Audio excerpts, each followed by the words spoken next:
United 2, Everton 2 is how it finished in that tie. This one, Bruno Fernandes had to say after the game he's not happy. We didn't want to finish this way. Our performance wasn't the best and we were a little bit lazy today. We want to avoid that because with laziness, you can pay at any moment. Hopefully, we can add one or two more players. What? Robert, what do you make of a teammate coming out and saying that we need more players? As long as he was talking about himself as well, you know, he's talking about a we rather than they. He's the skipper. He's the player. He's the person that can be truthful. Sometimes the truth doesn't always help the team. We heard the manager last season keep telling the truth. They were a poor side and they didn't do this and they didn't do that. It didn't inspire them. I'm not sure that Bruno Fernandes is inspiring the other players at the moment by calling them lazy and saying that we need to be better. They obviously need to be better. They've needed to be better for 2 or 3 years. At the moment, Manchester United need every confidence they can muster. They've got to get players playing at their very best. They've got to get the best out of the 2 new players that come in. They've got to get the best out of every player that's at Manchester United.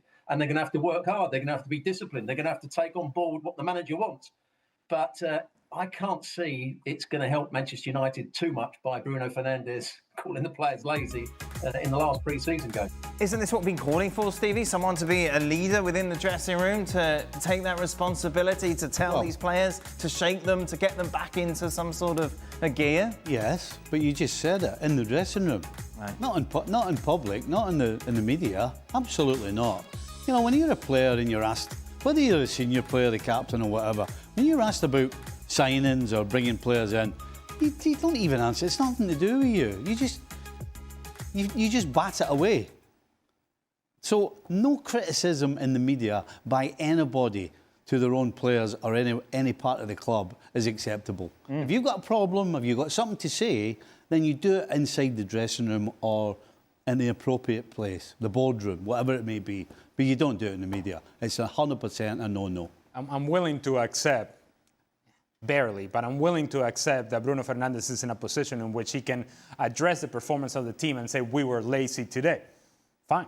That's your assessment of the game. That's your evaluation of the game. So be it. But when you take it as far as we need 1 or more 2 players or whatever the amount of players that they need, now you're taking on a role that is not your responsibility. Now you're taking on a role of somebody who apparently has all the answers as to what's wrong with this club and do what I tell you, and we're going to move forward and we're actually going to do the things that we need to do and be successful because I came up with these thoughts and these ideas. That's when he's crossing a line, in my estimation. Look, you want to assess the team, evaluate the team and say you were lazy? Well, so be it. But those players that you're referring to as lazy, quote unquote, and then those players that you're suggesting need to be substituted by the 1 or 2 players that need to be signed, those are the guys that you need to be talking to, not to us to tell you that we need more help. I think we can all understand that they need help, but it's not his place to be doing that. Taking a look at its final comment, of course, that 1 or 2 players are needed, Gab. Sesko. Why did you make that noise? Because we've been talking about Benjamin Sesko far too long. Apparently has shown willing to go to Newcastle and Manchester United, Gab. Yeah, I think he's kind of been at Leipzig long enough, and that's kind of his view, and he feels he's ready for the next step. And when you get such a veiled endorsement from Manchester United. Director of football, head of recruitment, Bruno Fernandes. No, I'm kidding.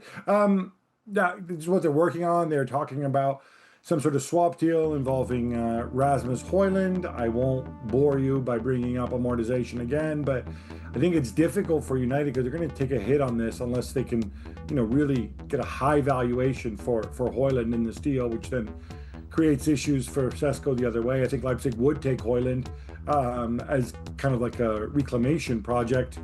The thing about Sesko is he has this incredible skill set where he's tall, but he's also very athletic, and technically he's good. He's coming off a nightmare season.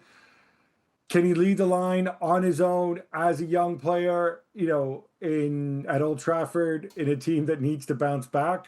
I don't know. It's a big ask. He would need a lot of support from the players around him, and of course from his coach. But clearly he's an upgrade over what they have. Robbo, as painful as your knee surgery's been, it can't have been as painful as talking about Benjamin Sesko as we had for the last month. Are you surprised that a player of his quality is getting this much attention? A little bit. I mean, he's a good player, and Gav just said he's got all the attributes to be an excellent player.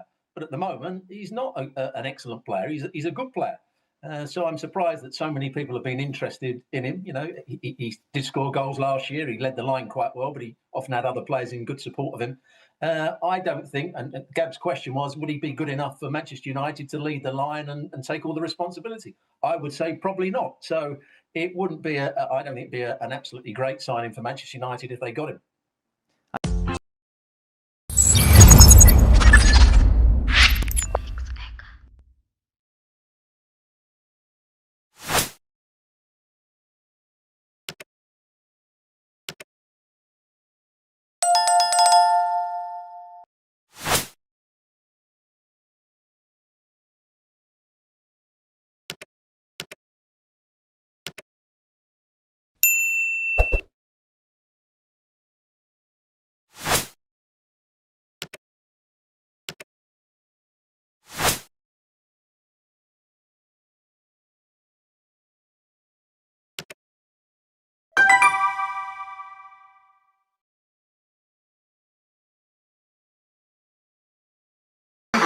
I can